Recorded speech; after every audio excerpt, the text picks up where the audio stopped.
दिव्य विरोधाभास, जब सुंदरता और योग्यता भी कम पड़ जाए। क्या आपने कभी किसी रिश्ते में अपना सब कुछ झोंक देने के बाद भी खुद को भावनात्मक रूप से अकेला और अनदेखा महसूस किया है? क्या आपने कभी सोचा है कि यदि आप थोड़े और सुंदर, थोड़े और परफेक्ट या थोड़े और सफल होते तो शायद आपको वह ध्यान और प्रेम जिसके आप हकदार हैं। ये एक ऐसा मानवीय संघर्ष है जिससे हम सभी गुजरते हैं, लेकिन यहाँ एक गहरा आध्यात्मिक और मनोवैज्ञानिक सत्य है। संसार की सबसे सुंदर, पवित्र और सक्षम देवी पार्वती को भी महादेव के प्रेम के लिए एक लंबे और कठिन अंतराल से गुजरना पड़ा। माता पार्वती, जिनके पास सब गुण थे, उन्हें भी एक पीड़ा का अनुभव करना पड़ा, जहाँ उनके आराध्य उनकी उपस्थिति के प्रति पूरी तरह उदासीन थे। ये एक विरोधाभास हमें सिखाता है कि प्रेम केवल पात्रता का विषय नहीं, बल्कि यह स्वयं के भीतर के रूपांतर की यात्रा है। पूर्णता का भ्रम और तिरस्कार की वास्तविकता, अहंकार का टूटना, भ्रम का टूटना और अपेक्षा का मनोविज्ञान। देवी पार्वती के पास वह सब कुछ था जो किसी को भी आकर्षित कर सकता। अतुलनीय सुंदर, बुद्धिमत्ता और अटूट भक्ति। फिर भी भोलेनाथ अपनी ही तपस्या और वैराग्य में इतने मग्न थे कि उन्हें पार्वती की उपस्थिति का बोध तक नहीं था। आज के मनोविज्ञान संदर्भ में इसे इमोशनल अनअवेलेबिलिटी, भावनात्मक अनुपलब्धता कहा जाता है। इस स्थिति में पार्वती के उस भ्रम को तोड़ दिया कि केवल सर्वगुण संपन्न होने से यह बाहरी प्रयासों से किसी के हृदय में स्थान पाया जा नहीं सकता। यह भ्रम का टूटना वास्तव में अहंकार का अंत है। जब हम बाहर से मान्यता की तलाश करते हैं तो हम अपनी शक्ति दूसरों के हाथों में दे देते हैं। शिव का उदासीनता पार्वती के लिए एक संकेत था कि उन्हें अपनी अस्तित्व के केंद्र को बाहर नहीं बल्कि अपने भीतर खोजना होगा। एक महान बदलाव, याचना छोड़कर स्वयं की खोज की ओर।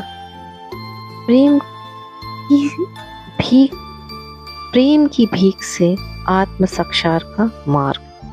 जब पार्वती को यह बोध हुआ कि प्रेम मांगना या याचना करने से नहीं मिल सकता, तो उन्होंने एक साहसी और क्रांतिकारी निर्णय लिया।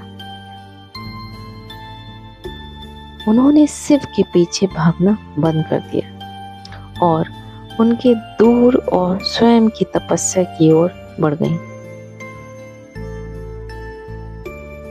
ये दूरी किसी कड़वाहट या अहंकार के कारण नहीं थी, बल्कि यह स्वयं को पाने की एक साधना थी। वे चली गईं ताकि वह केवल अपने साथ रह सके, खुद को समझ सके और अपनी पूर्णता को पहचान सके। अक्सर रिश्तों में हम दूसरे व्यक्ति को खोने के डर से खुद को खो देते हैं। पार्वती का यह कदम हमें सिखाता है कि कभी कभी किसी और को पाने के लिए सबसे पहले खुद की ओर मुड़ना अनिवार्य होता है। ये साधक से सिद्ध बनने की यात्रा की शुरुआत है। रूपांतर का सार, मुझसे प्रेम करो बनाम मैं प्रेम हूँ, प्रेम का स्रोत बनना।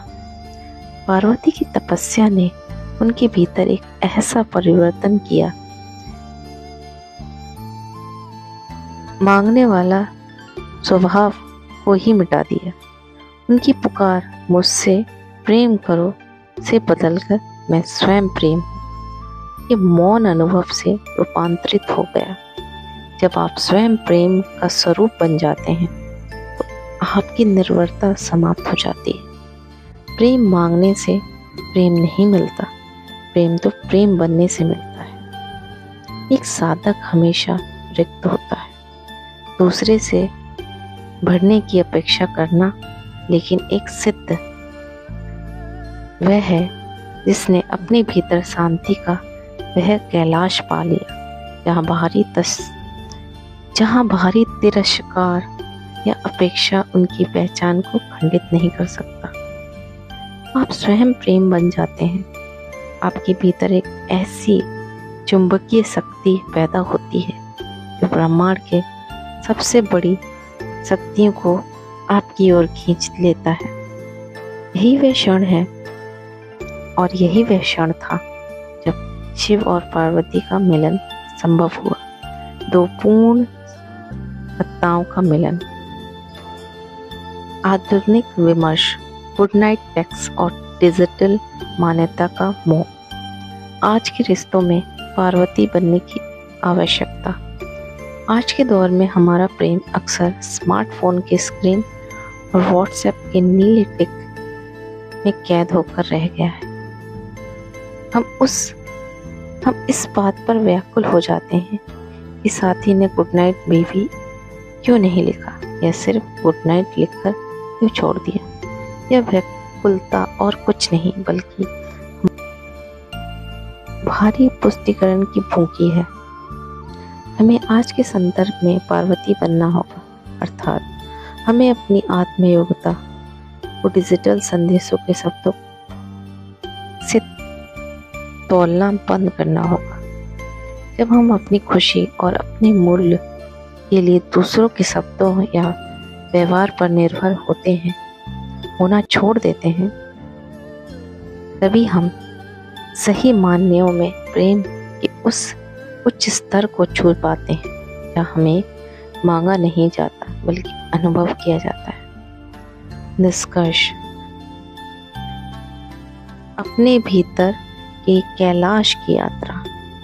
सच्चा प्रेम कभी भी एक बाहरी खोज नहीं है, यह आत्म साक्षात्कार का एक स्वाभाविक उत्पाद, बाय प्रोडक्ट है। माता पार्वती की कथा हमें याद दिलाती है कि जब आप अपने भीतर के केंद्र को पाप लेते हैं, अपने भीतर के केंद्र को पा लेते हैं, तो पूरा संसार आपकी ऊर्जा का सम्मान करता है। यह एक ऐसी यात्रा है जिसकी कोई सीमा नहीं, जैसा कि एक आध्यात्मिक सत्य में समाहित, तेरे कैलाश का अंत न पाया। ये पंक्तियां उस अनंत गहराइयों की ओर संकेत करती हैं जो एक व्यक्ति अपने भीतर तब पाता है जब वह प्रेम को बाहर ढूंढने के बजाय स्वयं प्रेम बन जाता है। अंत में ठहर कर खुद से एक ईमानदार सवाल पूछें कि आप आज भी किसी के सामने प्रेम की झोली फैलाए खड़े हैं, या अपने भीतर उस कैलाश की यात्रा शुरू कर रहे हैं जहाँ आप स्वयं प्रेम का स्वरूप बन सके। धन्यवाद।